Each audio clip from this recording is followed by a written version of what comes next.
ମୁଁ ଆଜି ଗୋଟେ ସ୍ପେଶାଲ ଡାଲମା ମସଲା ଦେଇ ଲାଉ ଡାଲମା ବନେଇକି ଦେଖେଇବି, ଯାହାକୁ ଆପଣ ମାତ୍ର 10 ରୁ 15 ମିନିଟ୍ ଭିତରେ ପ୍ରସ୍ତୁତ କରି ଭାତ, ରୁଟି, ପରଟା, ପୁରୀ କି ଖେଚୁଡ଼ି ସହିତ ଖାଇପାରିବେ।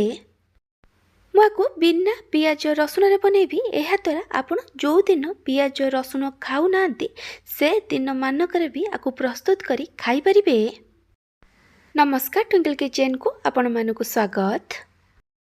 ଲାଉ ଡାଲମା ପାଇଁ ମୁଁ ଏଠି ଫାଳେ ଲାଉର ଉପର ଚୋପାକୁ ଛଡ଼େଇ ଲାଉକୁ ଟିକେ ବଡ଼ ବଡ଼ ଖଣ୍ଡ କରି କାଟିକି ନେଇଛି।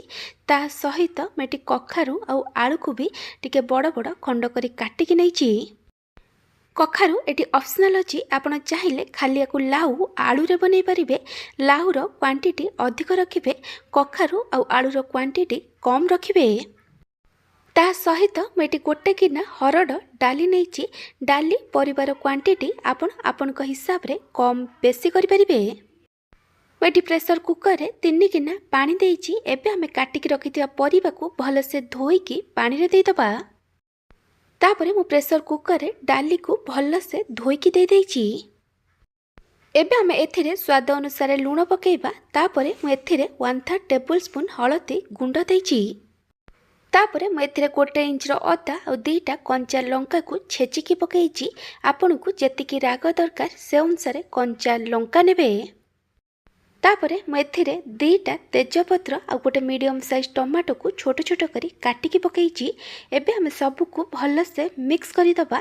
ତାପରେ ଆମେ ପ୍ରେସର କୁକରର ଲିଡ୍ ବନ୍ଦ କରି ହାଇ ଫ୍ଲେମ୍ରେ 1 ହୁଇସିଲ୍ ଆଉ ଲୋ ଫ୍ଲେମ୍ରେ 1 ହୁଇସିଲ୍ ଆସିବା ପର୍ଯ୍ୟନ୍ତ ଆମେ ଆକୁ କୁକ୍ କରିବା।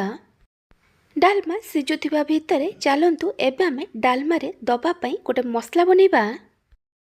ଡାଲମା ମସଲା ପାଇଁ ମୁଁ ଏଠି 4ଟା ଶୁଖିଲା ଲଙ୍କା ନେଇଛି। ଆପଣଙ୍କୁ ଯେତିକି ରାଗ ଦରକାର ସେ ଅନୁସାରେ ଶୁଖିଲା ଲଙ୍କା ନେବେ। ମୁଁ ଏଠି 2 ଛୋଟ ଚାମଚ ଜିରା, 1 ଛୋଟ ଚାମଚ ଗୋଟା ଧନିଆ, ଖଣ୍ଡେ ଡାଲଚିନି, 1 ଗୁଜୁରାତି ଆଉ ଅଧା ଛୋଟ ଚାମଚ ଗୋଲମରିଚ ନେଇଛି। ଆପଣ ଆପଣଙ୍କ ଟେଷ୍ଟ ହିସାବରେ ଗୋଲମରିଚ ନେବେ। ମୁଁ ଏଠି ଗ୍ୟାସ୍ରେ ଗୋଟେ କଡ଼େଇ ବସାଇ ଗରମ ହେବାକୁ ରଖିଥିଲି। କଡ଼େଇ ଭଲସେ ଗରମ ହେଲା ପରେ ପ୍ରଥମେ ମୁଁ ଏଥିରେ ଶୁଖିଲା ଲଙ୍କାକୁ ଦେଇଛି। ଶୁଖିଲା ଲଙ୍କାକୁ ହାଫ୍ରୁ 1 ମିନିଟ୍ ପର୍ଯ୍ୟନ୍ତ ଭାଜିଲା ପରେ ଆମେ ଏଥିରେ ଯେଉଁ ବାକି ମସଲା ରଖିଥିଲେ ତାକୁ ଦେଇଦେବା। ଆଉ ସବୁକୁ ଭଲସେ ମିକ୍ସ କରି କଣ୍ଟିନ୍ୟୁଅସ୍ ଗୋଳେଇ ଗୋଳେଇ ଆକୁ ଭାଜିବା, ଯେମିତି ଆର କଞ୍ଚା ବାସ୍ନା ପଳେଇବ ଆଉ ଜିରା ଫୁଟିବା ଆରମ୍ଭ କରିବ। ଦେଖିପାରୁଥିବେ ଜିରା ଏଠି ଫୁଟିବା ଆରମ୍ଭ କଲାଣି। ଏଠି ମସଲାର କଞ୍ଚା ବାସ୍ନା ପଳେଇଛି। ଏବେ ଆମେ ଗ୍ୟାସ୍ ବନ୍ଦ କରିଦେବା ଆଉ ଏ ମସଲାକୁ ଗୋଟେ ପ୍ଲେଟ୍ରେ କାଢ଼ି ଟିକେ ଥଣ୍ଡା ହେବାକୁ ଦେବା। ମସଲା ଏଠି ଟିକେ ଥଣ୍ଡା ହେଇଗଲାଣି। ଏବେ ଆମେ ଆକୁ ଗୁଣ୍ଡ କରିବା। ସେଥିପାଇଁ ମୁଁ ଏଠି ଗୋଟେ ଗ୍ରାଇଣ୍ଡର ଜାର୍ରେ ମସଲାକୁ ଦେଇଦେଇଛି। ଏବେ ଆମେ ଆକୁ ଭଲସେ ଗୁଣ୍ଡ କରିକି ନେଇଯିବା। ଆପଣ ଚାହିଁଲେ ଆକୁ ଗୋଟେ ଛେଚା କି ହେମଦସ୍ତାରେ ଗୁଣ୍ଡ କରିକି ନେଇପାରିବେ। ମୁଁ ଆପଣଙ୍କୁ ଗୋଟେ ଛୋଟ ରିକ୍ୱେଷ୍ଟ କରୁଛି, ଯଦି ଆପଣଙ୍କୁ ଏହି ରେସିପି ଭଲ ଲାଗିବ ତାହେଲେ ଆକୁ ଲାଇକ୍ କରିବେ, ଆପଣଙ୍କ ସାଙ୍ଗମାନଙ୍କ ସହିତ ସେୟାର କରିବେ। ଯଦି ଏପର୍ଯ୍ୟନ୍ତ ମୋ ଚ୍ୟାନେଲକୁ ସବସ୍କ୍ରାଇବ୍ କରିନାହାନ୍ତି ତାହେଲେ ସବସ୍କ୍ରାଇବ୍ କରିବାକୁ ଜମାରୁ ଭୁଲିବେନି। ପାଖରେ ଥିବା ବେଲ୍ ଆଇକନ୍ରେ ଅଲ୍ ନୋଟିଫିକେସନ୍ରେ କ୍ଲିକ୍ କରିବେ। ଏହାଦ୍ୱାରା ମୋ ଯେଉଁ ଭିଡ଼ିଓ ଆସିବ ଆପଣ ପ୍ରଥମେ ଦେଖିପାରିବେ। ଯଦି ଫେସବୁକ୍ରେ ଦେଖୁଛନ୍ତି ଫଲୋ କରିବାକୁ ଜମାରୁ ଭୁଲିବେନି। ପ୍ରେସର କୁକରରୁ 2ଟା ହୁଇସିଲ୍ ଆସିଲା ପରେ ମୁଁ ଇଣ୍ଡକ୍ସନ୍ ବନ୍ଦ କରିଦେଇଥିଲି। ପ୍ରେସର କୁକରର ପୁରା ଭେପର ଗଲା ପରେ ମୁଁ ଏଠି ଲିଡ୍ ଖୋଲିଛି। ମୁଁ ଏଠି ଦେଖାଇ ଦେଉଛି ଡାଲି ଆଉ ପରିବା ଏଠି ବଢ଼ିଆ ସେ ସିଝି ଯାଇଛି। ଏବେ ଆମେ ଡାଲମାରେ ଦେବା ପାଇଁ ଗୋଟେ ଛୁଙ୍କ ବନେଇବା। ସେଥିପାଇଁ ମୁଁ ଏଠି ଗ୍ୟାସ୍ରେ ଗୋଟେ କଡ଼େଇ ବସାଇ ଗରମ ହେବାକୁ ରଖିଥିଲି। କଡ଼େଇ ଭଲସେ ଗରମ ହେଲା ପରେ ମୁଁ ଏଥିରେ ଘିଅ ଦେଇଛି। ଘିଅ ଜାଗାରେ ଆପଣ ରିଫାଇନ୍ ଅଏଲ୍ ନେଇପାରିବେ, କିନ୍ତୁ ଘିଅରେ ଡାଲମା ଛୁଙ୍କ ଦେଲେ ତା'ର ଟେଷ୍ଟ ବହୁତ ଭଲ ଆସିଥାଏ।